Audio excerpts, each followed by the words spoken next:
When your friends start to say, you've changed, remember it's because they don't know how to say, you've grown. There's this period of discomfort when you change anything because everyone around you wants you to fit within the label that they are comfortable with. You literally can't do what everyone else does and expect to not get what everyone else has got. By doing what everyone else does, you guarantee average results. Reminder that if you want to be exceptional, you're going to be different from everyone else. That's what makes you exceptional. You can't fit in and also be exceptional. Both have discomfort. When you fit in, you have internal conflict because you're not being 100% you. When you're exceptional, you have external conflict because everyone sees you as different. Pick one. When your friends start to say, you've changed, remember it's because they don't know how to say, you've grown.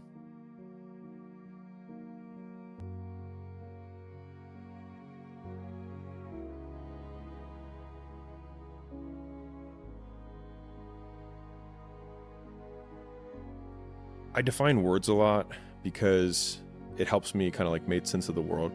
And like exceptional is like an obvious one, right? We use the word exceptional like you are not like everyone else. But even saying it like that, like you are not like everyone else. And so if someone says you're not like everyone else, then you can just reframe that as like, I am exceptional. And that's not a bad thing. I actually think that most people have, like, this might be counter to most people's beliefs, but I think most people have the potential to be exceptional. And because most people are peculiar in their own way, they just stifle that because they want to be accepted by most people, but in so doing, never accomplish what they want to do because they conform. And so, like, if there's probably a lot of things about the world or even your world around you that you're like, this never made sense to me, but then you do it anyways.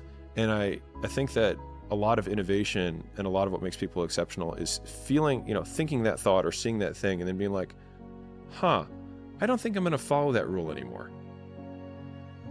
Like, why do I need to shower twice a day? Like, I don't know. Like, why do I need to wear different clothing? Like, there's just a lot of these social norms that people, usually pass down to us or they're, bred into us in high school and college and things like that. But it's like you see a guy who, wears a cowboy hat and dresses a certain way, and he basically wants to say, I am this archetype of person. But if cowboy boots aren't as comfortable for you as New Balances are, and you know that and you still wear cowboy boots, I would call you a fraud. Because like that is like it's like a micro rebellion against yourself. Yep. It's like there is, and like I look at old people a lot because usually they don't give it anymore. They've just like given up. And there was a survey that they did where the number one reason that old people like don't have as much drama and they're happier is they say they cited they literally don't have time for it. Like literally they don't have time for it. And I found that so interesting. And I was like, well, if I'm going to eventually be that way when I'm 80, I might as well just start being that way now. And so they usually wear like really comfortable footwear and like they keep their surroundings, like whatever weird peculiarities they have, they just accept them.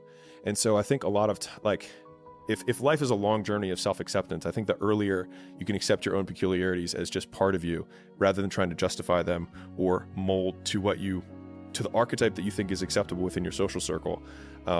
At least for me, like there's this period of discomfort when you change anything because everyone around you wants you to fit within the label that they are comfortable with. But they also have the anchor of what you were before. Yeah, exactly. And so they try and like, people don't like that. And so they're like, no, I like you in this box. So just say, I know you're having a little thing right now. Don't worry. And they just want to shove you back into it. And there's a lot of uncomfortable conversations that you have to have where it becomes really socially awkward. And so like I said one the other day about like going home for the holidays. And the reason I don't like doing it is because often I have to confront a lot of people that I haven't seen in a long time. And they'll speak to me in a way that I don't like. And before that, I would roll it off like whatever, no big deal. But I don't accept that. Didn't you torpedo a family holiday a couple of years ago? Many. Yeah, Many. I think.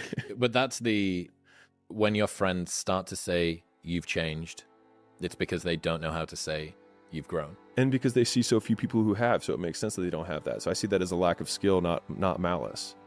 Like, it's not that they're bad people. They just don't even know it because so few people do change. Yeah. So few people do grow. Have you seen this image It's a person whose heart and head are flowers. It's kind of a 2D drawing. Okay. It's a bit of a sketch. Okay. And they say, this person with the kind of smaller flower head and heart says, "You've changed." Mm-hmm. And the person on the other side with this huge blooming thing says, "I should hope so." Yeah.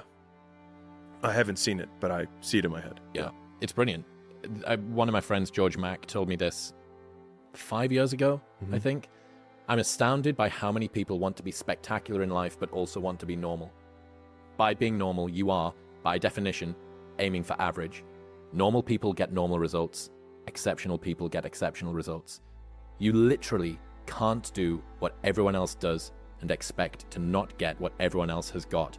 By doing what everyone else does, you guarantee average results. Okay, so this comes down to everything that like business. I mean, obviously, I come from the business and investing world. Like, if everyone is jumping onto crypto, like by the time you have all the information to make a perfect decision, it's too late. And by the time you have consensus where everyone's like, "That's a good investment," it probably isn't, because it's already been mispriced, because it's already inflated and it's above what its intrinsic value is. And so like good investors fundamentally can think for themselves. And it's such an easy thing to say and such a hard thing to do. And so it's being able to say, if I shut myself in a room and I had to come up with a value for something and just use my own mind to come up with what I think this is worth, it's that answer that you get in a room, in isolation, with no internet connection, that you believe in that number more than every single other person's. And most people can't do that. But like that ability. And then what happens though is if you really have to believe in that rather than everyone else's, you double check your math. Because if it is different than everyone else's, you have the that is what opportunity It's called advantage. looks like. Right. It's like, and you have the potential to make a shitload of money or lose a ton of money because you didn't check your math. And so the more I've been reinforced for thinking independently, and in the beginning it's on small things, and then you just continue to reinforce that cycle of, I came to this conclusion on my own. It seems different than everyone else's, but I think my thing makes sense. So I'm going to do that. How would you advise someone to overcome that regression to the mean, that pull to not make waves, to not be heterodox or non-typical when it comes to their decision making? Because it's hard. You're talking about this internal conflict versus external conflict. Yeah. How do you make the internal conflict more important than the external conflict? For me, I was more miserable trying to make everyone else happy than I am now with everyone else unhappy with me. And so I think like from the social group that I had before I quit my job, if we're going all the way like ground zero to today, I talked to no one from that time in my life compared to today. And I was absolutely miserable and unhappy and unfulfilled. And I would say that the majority of those people probably don't like me today because I changed. I didn't do what I was supposed to do. He thinks he's so fancy now, et cetera, et cetera. And I think I'm just okay with that. And so I think coming to terms with the idea that I could be absolutely rejected by everyone I know, but like me, I was more okay with that because the alternative was I didn't want to live anymore. And so obviously there's degrees and there's continuums and there's stages of where people are at with that. But as that being the taken to its logical extreme, would I rather live for them than live for me? I would rather be hated by everyone and like myself. There's a degree of honesty is the right word, but it's also too simple. Like being completely 100% truthful with yourself. If that's the way, this is why, have I told you about the motocross, the rallycross thing that me and my housemate love? Mm-mm. Okay, so you know like Colin McRae, these guys that drive four-wheel, there's the dude in the co-pilot seat and it's 5 left bends, like all that. These guys that go and watch this are in the middle of some wood in Ayrshire, right, in Scotland, and it's pissing wet and it's November and they've got a poncho on and they get to drive for however long to get to this place. You can even see, thinking about it, the hairs on my arms are standing up. This is how dope it is. So these guys are there and they see some dude in overcast rain, freezing cold, soaking wet, go, and then they turn to all of their boys and they're like, ah! Yeah. Watching someone who loves anything with that much purity fires me up. Yeah. It fires me up. Like we love watching, we don't watch it for what the cars are doing. Yeah. We watch it for what it does to the spectators. And that degree of like just unencumbered passion. Yeah. Not being apologetic. Like they're probably wearing comfy. They're not wearing cowboy boots. Yeah, right. You know what I mean? No one. They look like a large condom in this poncho. Do they care? Right. They don't care. Yeah. And that's purity. Yeah. That's truthfulness and honesty. And really, like what are you hoping to be able to look back on your life, or for people to say after you're gone, if you don't do that? He was such a good guy, and he never rocked the boat. Yeah. He was such a good guy, and he always conformed to our expectations. He was such a good guy, and he was so predictable. Right. Now, people think, and I did throughout a lot of my 20s, I thought that what people wanted from me was someone that they could easily predict. But I realized when I thought about the people that I loved in my life, I didn't love them because of how predictable they were. Yeah.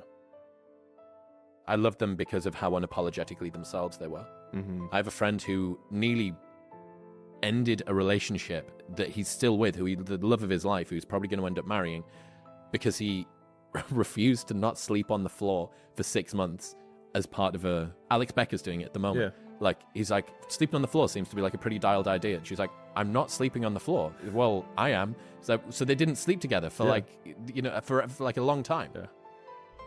Like those are the people that you love. And those are the people that you can, because they pay such a high price to do that. Yeah. You can be very reliable at presuming that they mean what they're saying. Mm-hmm. Because if they didn't really mean what they're saying, they would conform, they would take an easier path. I love all of that. I was trying to kind of consolidate it for myself and the listeners. For me, it comes down to truly valuing your opinion of yourself more than other people's opinion of you. And it's an easy thing to say, and it's incredibly hard to do, because that means that if you disagree with everyone else in the room, there's this meme that I love. I don't know if you've seen it. There's this little cartoon of this one little guy, and then there's like an ocean of people that way, and it just says, yes, you're all wrong. And I feel like that meme, Trevor Cashy, my brother and editor in the books, in the battle against nihilism and towards truth, we send that meme back and forth to one another when we're like, yes, everyone is wrong about this word. Like, we are right. And I think it's just being willing to, but the only way you can believe in a thing or an idea or even yourself is because you have the evidence behind you that supports that your belief isn't full of. So that when you're in that room and you come up with that one number and you say, I think everyone's wrong, I think this is actually what it's worth, you're not just making it up to say you believe something different. You actually have proof and evidence that you're not full of. And I think that's the work, is like, I looked into a lot of the stuff on the floor sleeping. I think it checks out. I'm going to do it. Like, I think everyone else is wrong. I think everyone else is wrong. And everyone's like, you're an idiot. And you're like, I think you're wrong. And that's okay. You know what I mean? And it's just, most people can't do that. Just the idea of being weird is too much. Like, just like, did you ever, this is quite old now. It's at least a decade old. I think it's called 50 Days of Rejection or 100 Days of Rejection. I love it already. So it's a series of experiments that you do every day for 100 days. Yeah. And there's a different one each day. And one of them is ask for a free coffee when you go to Starbucks. Oh, I love it. Just say, hey, can I have this for free? Yeah. And I don't know whether it escalates over time, but there's like weird stuff, things that you do to people in public, things that blah, blah, blah. And it's trying to overcome that. Like, it's in your throat, when you feel that, and your cheeks get flush and everything kind of gets hot. Get embarrassed. Around here. Yeah, it's that embarrassment, it's that shame, it's that, well, what if they think? Yeah. What? Yeah. What if they think what? Yeah. So, yeah, someone should redo that. It's like a decade old now, but someone should redo, I think I'm certain it's called 100 Days of Rejection. Good YouTube idea. That would be a great YouTube idea, to do 100 Days of Rejection or whatever it is. All right, next one. I just want to, I promise you, if you can actually go through 100 days of rejection, your life will change. Because you will realize that at the end of the 100 days, you're still alive and nothing changed. Well, I'm going to die. Yeah. That's the fear. The fear is, I'm going to ask for the coffee, and they're going to say no, and then everyone's going to laugh at me, and then I'm going to be alone, and then I'm going to be unsheltered, and then I'll be dead. Yeah. It's catastrophized to death. We all do it. And so, I mean, obviously I come from a sales background, so getting people to say no to me is something that I'm now... If you've asked drunken Newcastle girls where they're going tonight, darling, for a decade and a half on the street trying to give out wristbands for a free entry to a club night no one wants to go to, you get good at rejection as well. That's why I honestly think that everyone is always going to campaign for the thing that they did, right? You're always going to say something along the lines of, I think people can learn a lot from sales. Yeah. And I'm always going to say, I think people can learn a lot from being in club promo. But like, honestly, dude, the insight that you get into human nature from doing that, from seeing what do people object to and why do they object in that way, and what happens if someone like gets physical with you because you tried to do it and you go, oh, well, I wasn't in the wrong, so de-escalating this should actually be quite easy, and I can have faith that everyone's going to see me as the right guy, even if somebody else took objection with what I was doing.